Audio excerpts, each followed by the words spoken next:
Good afternoon. Today I'm going to discuss my custom Hudson gas blowback M3A1 Greasegun submachine gun. This is an airsoft model.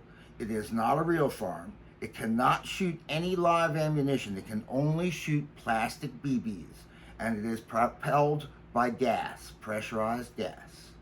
Now, this gun I purchased back in early part of 2003, which makes this gun 21 years old.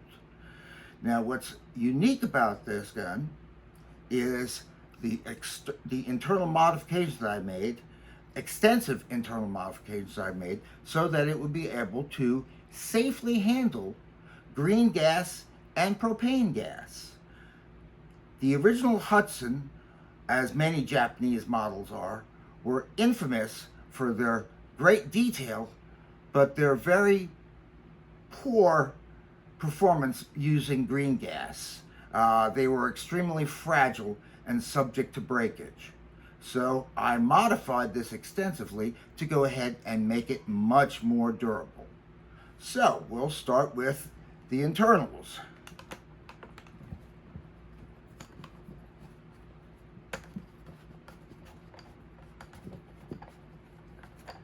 In many ways, this disassembles just like its real steel cousin.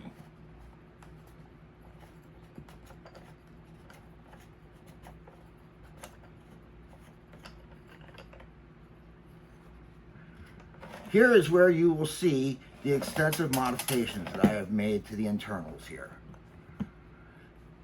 The reason that these were so subject to breakage is all the recoil force was taken up by these tiny plastic nubs right here that absorbed all of the recoil. This made this gun very subject to breakage. So what I did was I created out of a 2-inch stock of Delrin plastic a buffer. So rather than bottoming out on the springs, the bolt will now bottom out on the buffer. This prevents the damage of cracking taking place to this plastic bolt. On top of that, I also added rubber bushings and cut down the spring just a little bit to go ahead and make up for the difference. So you can see that also this is how it's attached with a bolt, and it's screwed on this end. Now there also is a thin piece of rubber between the Delrin and the plastic bolt that also helps go ahead and take up some of the shock. Other modifications that were made was rubber was installed here, so rather than the bolt face slamming up against metal, it will now also impact rubber, thus reducing the shock. Another internal modification that I made was that I added a piece of aluminum here because I discovered that the bolt would not pull back far enough for the locking lug to actually go in this. When the bolt was closed, it would easily fit in this one, but it was about a 1/4 inch shy of being able to fit in this one. So it could not actually close the way it was supposed to. So by increasing the distance from the original point, it now brings the bolt back far enough that this will now be in line with the metal lug.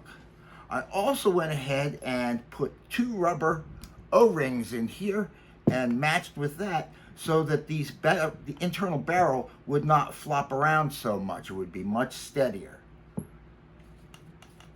Now another problem that I went ahead and took care of was the fact that the spring for the trigger was kind of weak.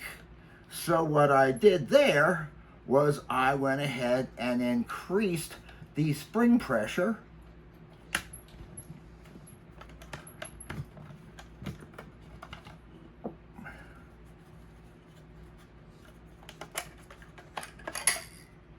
by adding a spring here to push against the trigger mechanism there, thus increasing the pressure making sure that I would get a positive lock every time that the trigger was released.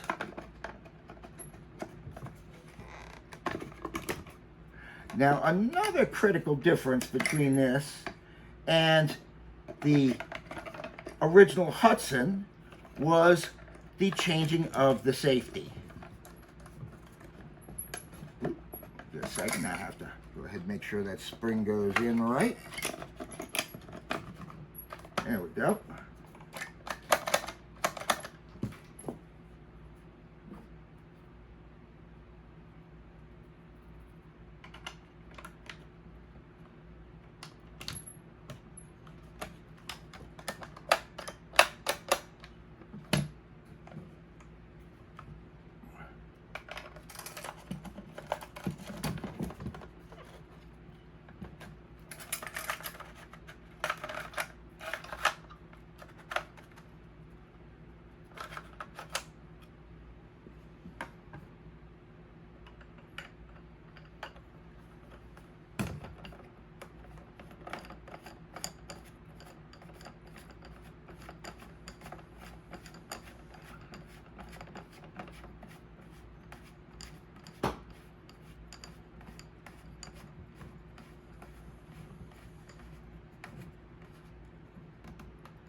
The other modification I made to this was the removal of the incorrect safety.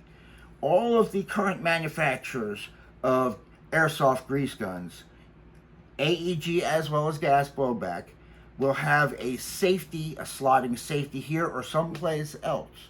But the real grease gun used the dust cover as a safety. That's why you have these two finger holes here. In the closed position, the bolt closed, the cover can go like that. In the open position, the bolt now comes all the way back and the cover clicks into place. It can now not fire, just like the real steel.